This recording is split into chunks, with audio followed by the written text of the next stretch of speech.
So today I talked about data in action, and really the whole notion of it was there's a lot of data that's out there, and especially in the financial service industry we have a tremendous amount of data, but a lot of times where we struggle is how do we take it and make it actionable? What are the results that we get?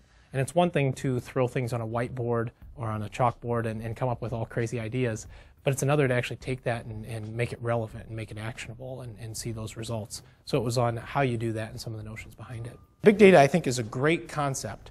Problem is no one's been able to figure out exactly how to take it and get it all in a useful format. We're in the process of trying to figure it out. I know everyone else is, but it's a challenge. So I think more than the worry of big data, it's how do you take simple data, right? And really, I think that's the bigger key today, right? Big data is great in theory, and it's great at some point we're going to get there, but you can't wait for it, right? You have to start to say, how can you take simple data? And I think this black box analysis of simple data, what do you have, and how do you make it relevant for what you're trying to set for strategic plans is a big thing. I think you have to pick a strategy and you need to stick to it. And I think that's where most organizations fail, is that what they tend to find is there's data out there that can support any business strategy you want to go down, and they try to map them and bring them all together. You can't be everything to everyone. You've got to start to find what are you good at and what's your niche. And at DCHU, what we're really good at is our relationship with our members, empowering our staff to feel like they can own that relationship. We've got an aggressive outreach program. You know, I love the notion of outbound call centers, and I don't know if any of you have these, but I love outbound call centers, and we have an outbound call center as well. But every one of my branch employees, and we talk about branch transactions going down, and we haven't seen much of that, but part of the reason is my branch staff, platform folks, make somewhere between 40 and some of them about 150 calls a month outbound to our base, every single platform person. Right? Not relationship calls of, hey, how's it going? They do those on the side. Those are sales calls. Right? So we have every platform person as a salesperson. So we're extremely aggressive about that. Our dashboard or our goals are out in front of staff every day, and they're focused in on it. They know their numbers in the morning before I know them, right? And they're keyed in on them. You have to expect that your department managers aren't there just geared into financial results. They always have to be looking at their business practice and say, how do I make it better? How do I make that experience better? So instead of it being driven from just top down, it's got to be driven throughout the entire organization. Sometimes it's bottom up, sometimes it's sideways, sometimes it's top down. You have to make sure that you're really leveraging all key players to say, what is this experience? How do people have it? Then you have to ask. You know, you have to ask your consumers as well. What are the things that they're nervous about or they're stressed about or that they enjoy or don't enjoy about the experience with you? I'm sure a lot of you have been in these meetings where you present data and you spend more time fighting about the validity of the data than you do about what you're going to do with it.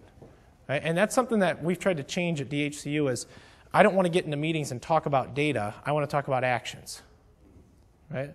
And part of the data dictionary helped solve that for us because then it was a common language. Everyone knew exactly where things were coming from. It's an important step. So here's kind of the strategic dashboards and a few that we're building as we go along. Okay? So I just have a couple, and this is really more for the board level for us. Okay? This data dictionary is on the sales level, and we have some pretty neat, I've actually got a couple pamphlets on it, but that are pretty neat on how we have some of our key performance indicators for sales. But this is really more at the board level. When we started to find was when we mention what our sales numbers are or how we monitor that, you get into meetings and you find that most individuals spend a lot of their time validating data or saying this isn't correct or how did you get this or what's the concept of it. The data dictionary is really that notion of everyone being on the same page. So when you get in the conversation, it's talking about what do you do with data, not how do you define the data. It's already there. People know it and they can be comfortable in what that data is. We have a lot of fun. And what I mean by a lot of fun is it's Iowa, Illinois, right? So you got to be in there. We put challenges out there, and one of the first challenges when they hired me that I put out there was that if we hit a certain number, I was going to give every staff member an extra paid day vacation. Right? Now the nice part is it doesn't cost the credit union or the bank all that much to do that, but what we did on top of it was, and this is where my CEO I think questioned hiring me, I looked at him and said, not only Terry, if we get there, we're going to give everyone a day of vacation, you have to kiss a pig in front of the staff. And we did that. We brought a live pig in, right? And he kissed a pig, right? And We do a lot of those. I'm going to be in a dunk tank here in 3 months because the staff's going to hit a certain number. And we try to have a lot of fun in what we do. The fun part's got to be driven from the top. And I think that's one thing that we skip as an industry, and that's banks, credit unions. We tend to think our mid-level managers need to be the motivators, right? Part of my job is I'm our chief cheerleader, right? That's it, right? That's one of the big things is that motivator and being involved with them.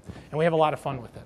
One of the key drivers in any organization, and I think especially for senior managers, and what they tend to forget is it's not the mid-level manager's responsibility to motivate. It is a little bit, but it has to be driven from the top. The senior managers have to be a part of that.